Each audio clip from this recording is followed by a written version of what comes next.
Hello friends, ഞാൻ ഇന്ന് വന്നിരിക്കുന്നത് എൻ്റെ വെയ്റ്റ് ലോസ് ചലഞ്ചിൻ്റെ ഡേ 7 വീഡിയോ ആയിട്ടാണ്. ഡേ 7ലെ വെയ്റ്റ് 77.10 ആണ്. ഡേ 1ലെ വെയ്റ്റ് 78.55 ആണ്. കുറച്ചൊക്കെ വെയ്റ്റ് കുറഞ്ഞിട്ടുണ്ട്. ബ്രേക്ക്ഫാസ്റ്റിന് ഞാൻ ഓറഞ്ചും ചപ്പാത്തിയും കടലക്കറിയും ബുൾസൈയാണ് കഴിച്ചത്. ഞാനിവിടെ ഫോളോ ചെയ്യുന്നത് ഇൻ്റർമീഡിയറ്റ് ഫാസ്റ്റിംഗ് ആണ്. ഇൻ്റർമീഡിയറ്റ് ഫാസ്റ്റിങ്ങിലെ 14:10 എന്ന റേഷ്യോ ആണ് ഞാൻ ഫോളോ ചെയ്യുന്നത്. അതായത് 14 മണിക്കൂർ ഭക്ഷണം കഴിക്കില്ല, 10 മണിക്കൂർ ഭക്ഷണം കഴിക്കും. ഇതിൻ്റെ കൂടെ തന്നെ കുറച്ച് സമയം നടക്കാൻ വേണ്ടി ചിലവഴിക്കുന്നുണ്ട്.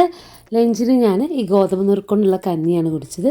ഇത് പാലും ബ്രൗൺ ഷുഗറും കൂടെ ആഡ് ചെയ്ത് ഉണ്ടാക്കിയ കഞ്ഞിയാണ്. അതിനുശേഷം കുറച്ച് സമയം കഴിഞ്ഞപ്പോൾ ഈ ചോക്ലേറ്റ് കഴിച്ചു. അപ്പോൾ അതിൻ്റെ കൂടെ തന്നെ ഞാൻ ചോക്ലേറ്റ് ബിസ്ക്കറ്റും കൂടെ കഴിക്കുന്നുണ്ട്. ആ ചോക്ലേറ്റ് ബിസ്ക്കറ്റാണിത്. അപ്പോൾ ഇടയ്ക്ക് ഇത്തിരി മധുരം കഴിച്ചു വെച്ച് നിങ്ങൾ ഡയറ്റൊന്നും ബാധിക്കില്ല കേട്ടോ. പിന്നെ ഡിന്നറിന് ഞാൻ ഇതായി ഫ്രൂട്ട്സാണ് കഴിച്ചത്. അപ്പോൾ ഈ ദിവസം ഞാൻ 2 ലിറ്റർ വെള്ളം കുടിച്ചിട്ടുണ്ട്. അപ്പോൾ അത്രയൊക്കെ ഉള്ളൂ. എല്ലാവർക്കും വീഡിയോ ഇഷ്ടമായി എന്ന് വിശ്വസിക്കുന്നു. മറ്റൊരു വീഡിയോയുമായി കാണുന്നത് വരെ താങ്ക് യു.